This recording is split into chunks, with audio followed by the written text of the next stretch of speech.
Hi everyone, welcome back to my channel, and as always thank you for joining me on my crafting adventures. Today's video we're going to be using the Sublimation coating spray again. I have already made a video on this. I'll link it in the description box if you want to watch it. But in that video I said that I would change some variables and I would see if I could make this spray work any better than it did last time. So I'm just going to walk you through the whole process of what I did. I'll talk about the things that I did differently and we'll see how we get on this time. So last time I used a hoodie, today I'm using a t-shirt. It's 100% cotton and it's from the H&M Basics range. So I just used the spray on it, and my method of using the spray is to hold it about 20 centimetres away from the shirt, and I start with spraying horizontally and then vertically, but I make sure that the shirt is not too wet, so it is damp but it's not soaking wet.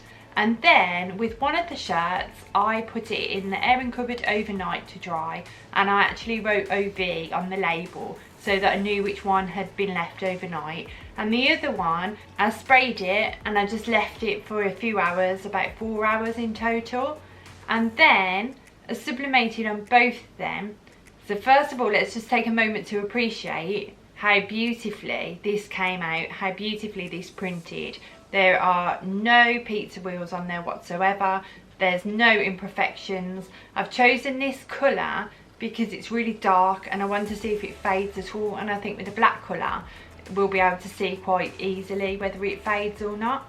So to begin with, I just warmed up each shirt under the heat press at 200 degrees Celsius just for 10 seconds, and then I put the design down, stuck it down with some heat tape, put some chip shot paper down just as I would normally, and then I put the heat press down for 80 seconds and it was at 200 degrees Celsius. And as you can see, when they came out, one of them, I don't think I sprayed enough of the spray in the centre of the design, so one of them comes out a little bit faded, but the one that was sprayed and left overnight actually comes out and looks really perfect, I would say. It looks really good. I'm assuming that that one was faded simply because I didn't put enough spray on there, because if it was a problem with the pressure or if it's a problem with the heat or time, it would have showed up on the other shirt, and the fact that it didn't makes me think that maybe I just missed a spot on that shirt.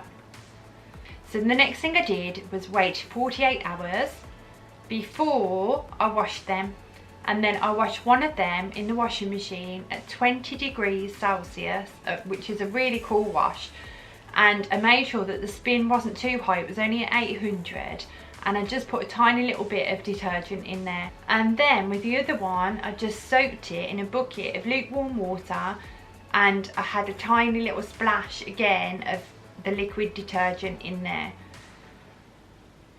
And then this is how they came out. I'll show you. This is the one that was soaked overnight to begin with, and I'll show you a close-up obviously as well. But it's not too faded, but you can definitely see it's had some fading. And then this was the one that was just left for 4 hours. So that is definitely faded. You can see that that one's definitely faded. And this led me to actually have a look at the website. I had a look on Amazon for this spray, because this is originally where I bought it from, and this is where I bought this lot from as well. And if you have a look at the pictures, although it says sublimation coating, although it says it's a sublimation spray, the pictures are not sublimation. Obviously the process of sublimation would not allow you to sublimate onto clothing of this colour.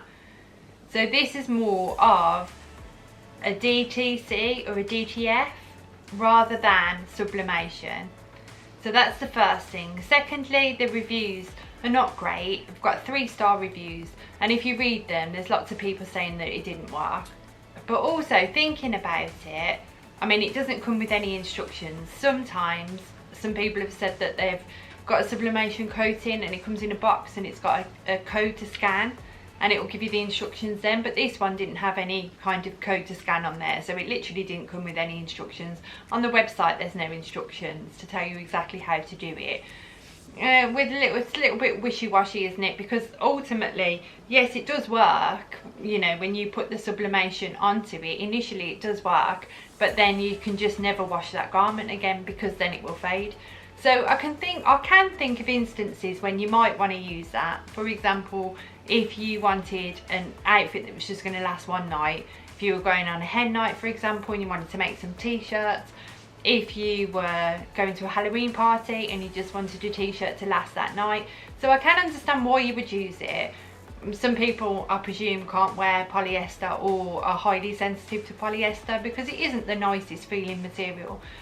But if it was me, instead of using a sublimation coating, I would use Easy Subli, and I would make a t-shirt that I could wear and I could wash and I could keep forever. But that's just me.